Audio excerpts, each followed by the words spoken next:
Welcome to the deep dive. Today, we're going to be looking at American history and some of the challenges we face today, Yeah? but through a lens you might not expect divine law. We'll be unpacking a pamphlet that argues that America's success depends on aligning its laws with those found in the Bible. A very specific theological framework for sure. Yeah, so they're suggesting that the Constitution itself was almost divinely inspired. Well, they definitely highlight the strong religious influence in early America, Right. and how that shaped the thinking of the Founding Fathers. Okay. It's a good reminder that the relationship between religious beliefs and the formation of a nation, it's complex, it can't be ignored. So the pamphlet claims that America's founders wanted to build a nation based on biblical principles and that our current problems come from straying from those laws. Right. But here's where it gets interesting. The pamphlet goes beyond just morals. Yeah. It argues that the Bible provides a complete blueprint for law and society, not just religious guidance. It even categorizes these laws as commandments, statutes, judgments, and ordinances. It's a fascinating claim. Yeah. And it raises a lot of questions. So they're saying there are instructions for everything from economics to warfare all laid out in the Bible. Good, like a one-stop shop for governance. Could you break down these different categories of laws for me? Sure. What makes a statute different from a judgment, for example? Well, they see commandments as direct decrees from God, like the Ten Commandments. Statutes are more like detailed rules and regulations for society. Things like laws about property or contracts. Gotcha. Judgments are more principles for resolving disputes, administering justice, while ordinances focus on rituals and religious practices. Okay. The pamphlet argues that all of these are necessary Right. for a truly righteous and successful society. Okay, I'm starting to get the picture, but this raises so many questions. What does this actually look like in practice? Let's dive into some specific areas where they believe America has strayed, starting with something that always sparks debate: race relations. Yeah, this is where things get particularly challenging. The pamphlet condemns racial integration Wow. as a violation of divine law, advocating for racial separation. So they argue that God created different races for a reason, Right.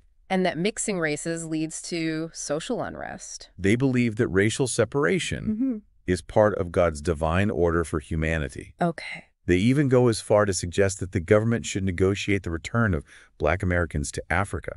This is obviously a very sensitive topic. Yeah. It's crucial to recognize the historical injustices and ongoing debates about equality and social justice. It's a stark reminder that interpretations of religious texts can have profound social and political implications, Right. and how important it is to engage in thoughtful and informed dialogue about race and equality. It's definitely a lot to unpack. Yeah. But before we get into their specific proposals, I think it'd be helpful to understand their reasoning. Why do they believe so strongly in this idea of divine law as the solution to America's problems?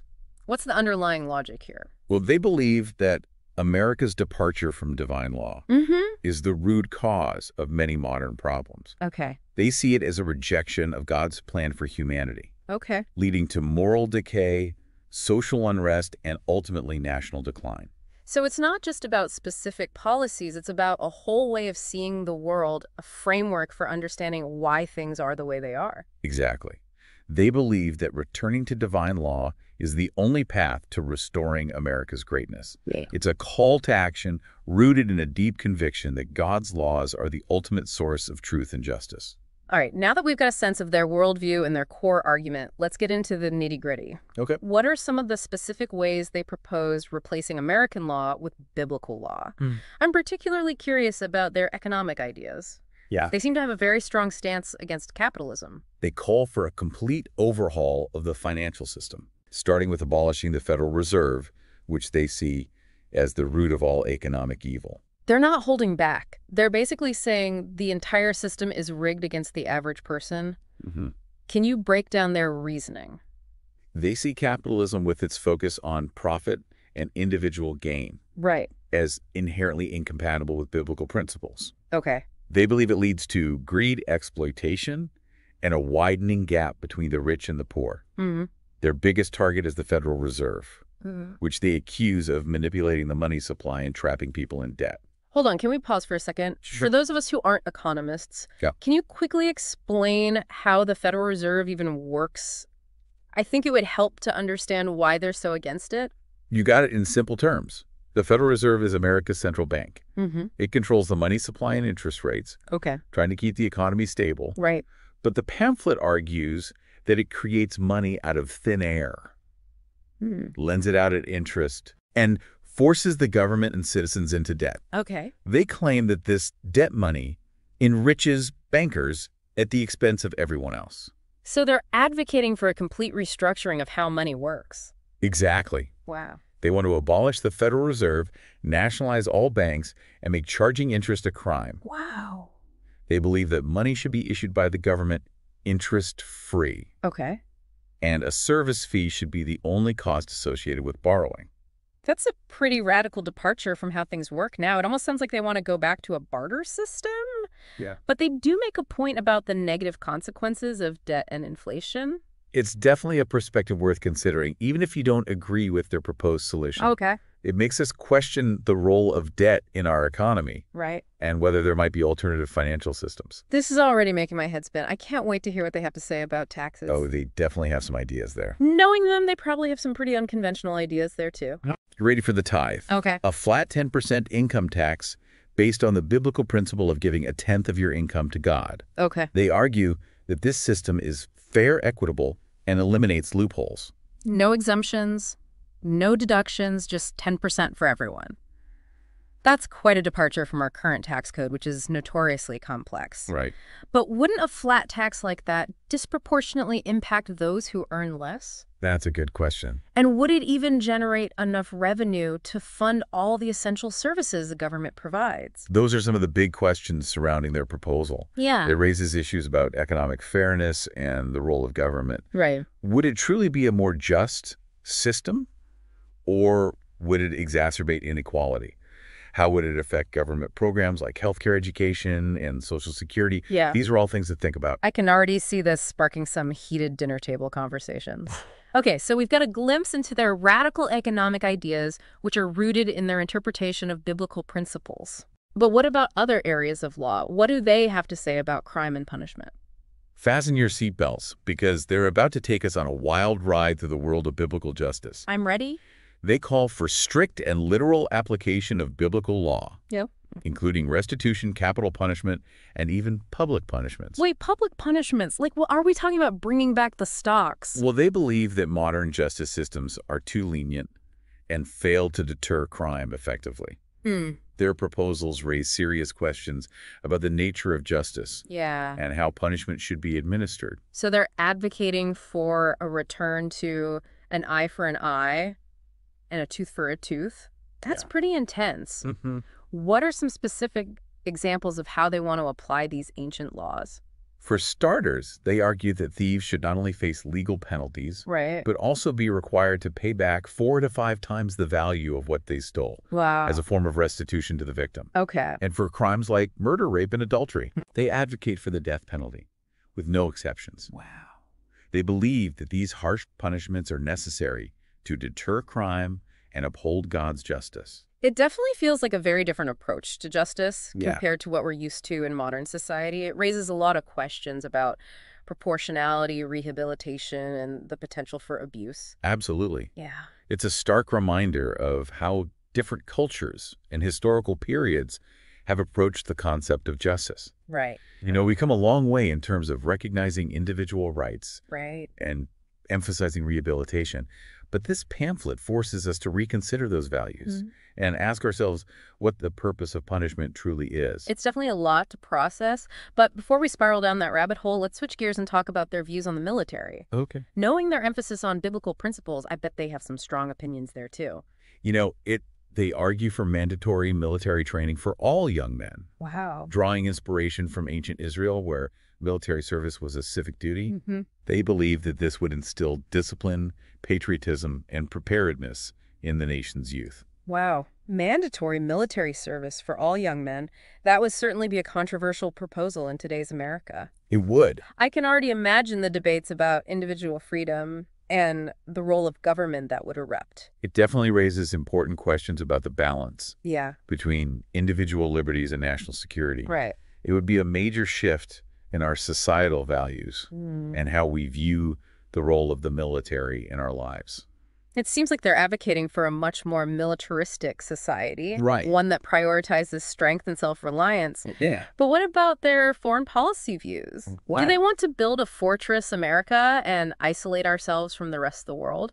Well, they're definitely skeptical of international alliances, Okay. believing that relying on God's protection Okay. is more important than forming treaties with other nations. Okay. They also advocate for a strict interpretation of biblical rules of engagement, which could have significant implications for how America conducts itself on the world stage. So they're not exactly isolationists, Right. but they definitely seem wary of putting too much trust in other countries. Yeah. It sounds like they want a military that's ready to defend America's interests as they define them, Right. but maybe not one that's entangled in a web of global alliances. That's a good way to put it. Yeah. Their perspective challenges the prevailing view of international cooperation and raises questions about the role of faith in national security. Right. It forces us to consider whether our current approach to foreign policy is truly aligned with our values and interests. This is all fascinating, but I need a break from these weighty topics. Yeah. What about something a little lighter, like their views on health? I'm guessing they have some opinions there, too. Of course they do. You won't be surprised to hear that they emphasize strict adherence to biblical dietary laws, Okay. claiming they hold the key to better health and well-being. So they're saying that following the Bible's food rules will make you healthier. I'm curious to know what specific dietary restrictions they're talking about. Sure. Are we all going to have to start eating locusts and honey like John the Baptist? Haha, not quite. Okay. They delve into the specific foods that are considered clean and unclean in the Old Testament, emphasizing the importance of avoiding certain meats, seafood, and combinations of foods. Gotcha. They believe that these rules are not arbitrary, Okay. but are designed to promote physical and spiritual health. It's certainly a different perspective on nutrition than what we're used to hearing from modern health experts. Yeah. But maybe there's some wisdom to be found in these ancient practices. It's an interesting thought. Yeah. While some of their claims might not be scientifically validated, Right. they highlight the connection between faith tradition and our understanding of health and well-being. It's a reminder that there are multiple ways of knowing, Okay. and that we can learn from different cultural and historical perspectives. Yeah. I'm starting to see a pattern here. Yeah. Whether it's economics, justice, the military, or even health. They seem to believe that the answer to most problems can be found by looking back to the Bible.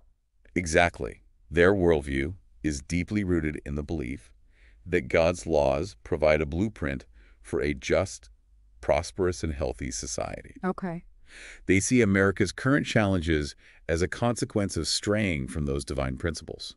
It's a bold and uncompromising perspective, to say the least. I think we've only scratched the surface of their proposed changes, but we need to take a break. Okay. When we come back, we'll dive into even more controversial territory, How good. exploring their views on social issues and the role of government.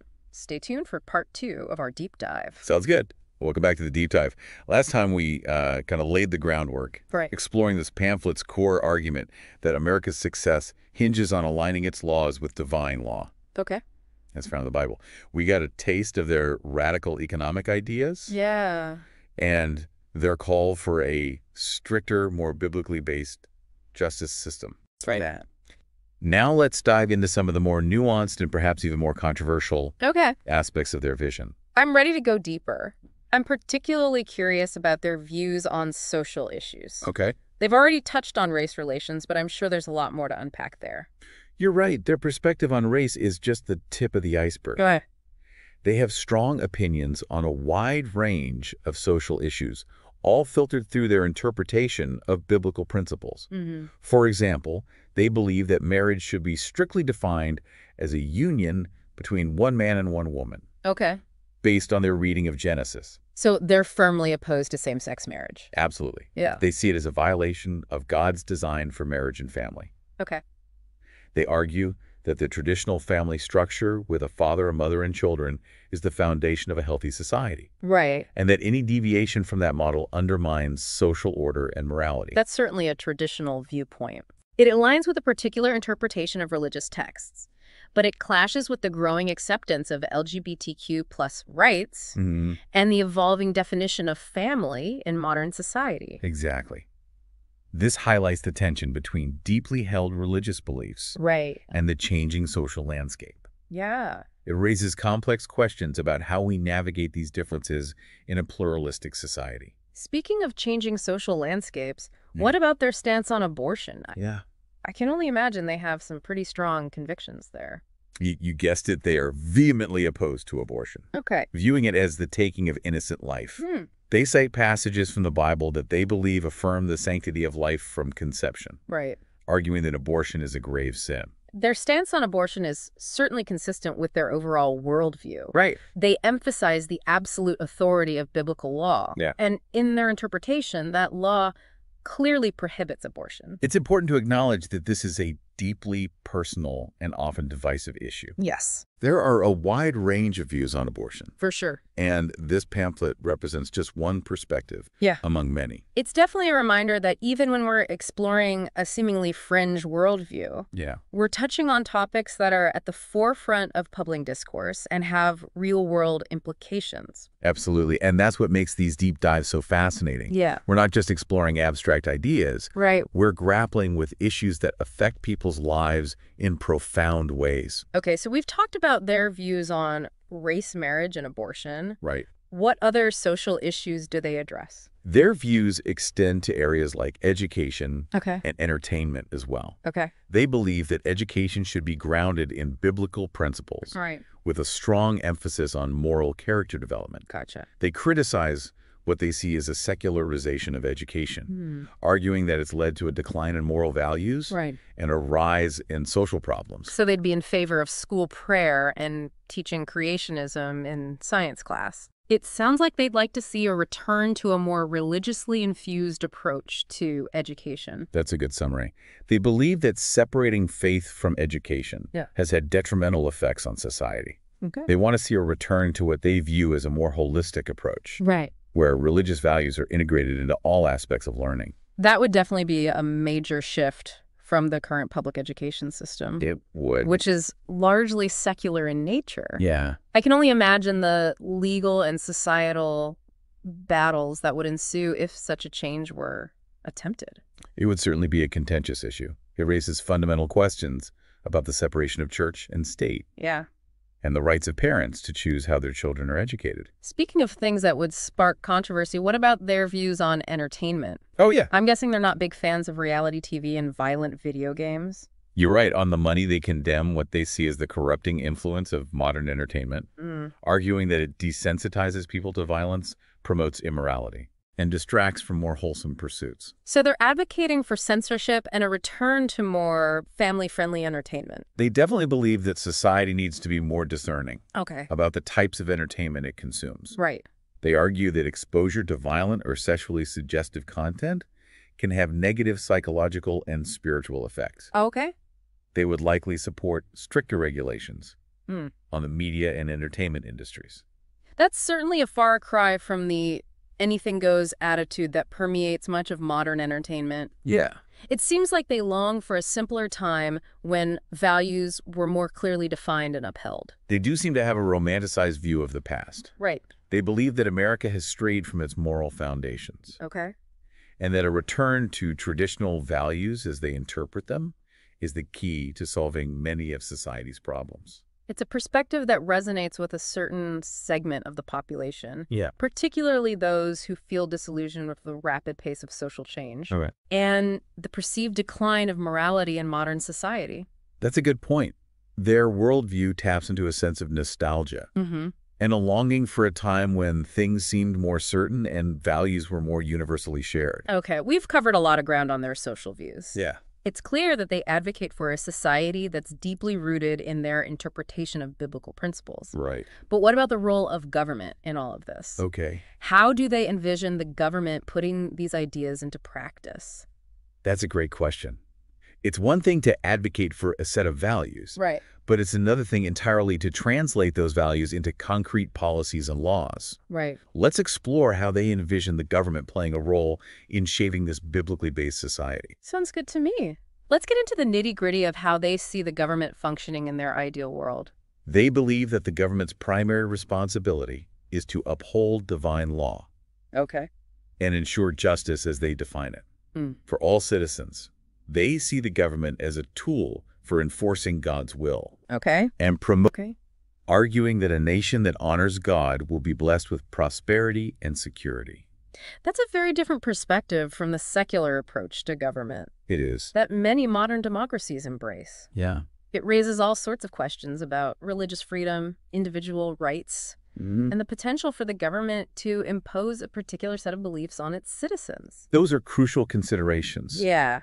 Their vision for government would certainly spark debate about the boundaries between religious freedom and the role of the state. Okay, so they want the government to uphold divine law. Right. But what does that look like in practice? What specific policies do they propose to achieve this goal? They advocate for that the government should promote traditional family values. Okay.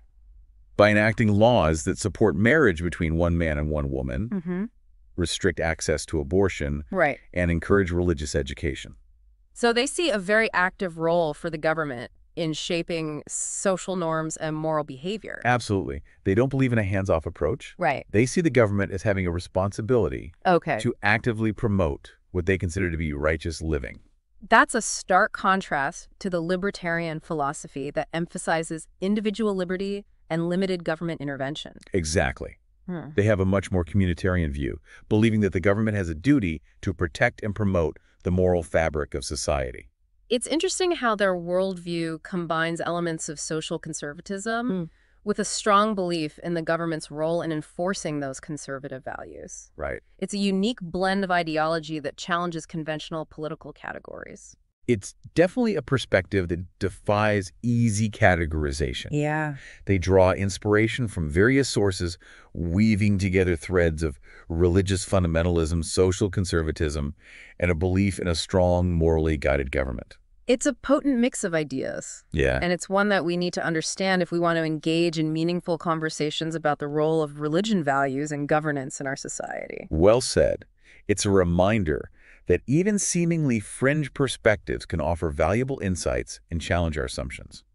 This deep dive has certainly given us a lot to think about. Yeah. We've explored their radical economic ideas, their controversial social views, and their vision for a government guided by divine law. Right. But there's still one crucial area we need to address: their call to action. Okay. What do they want people to do with all of this information?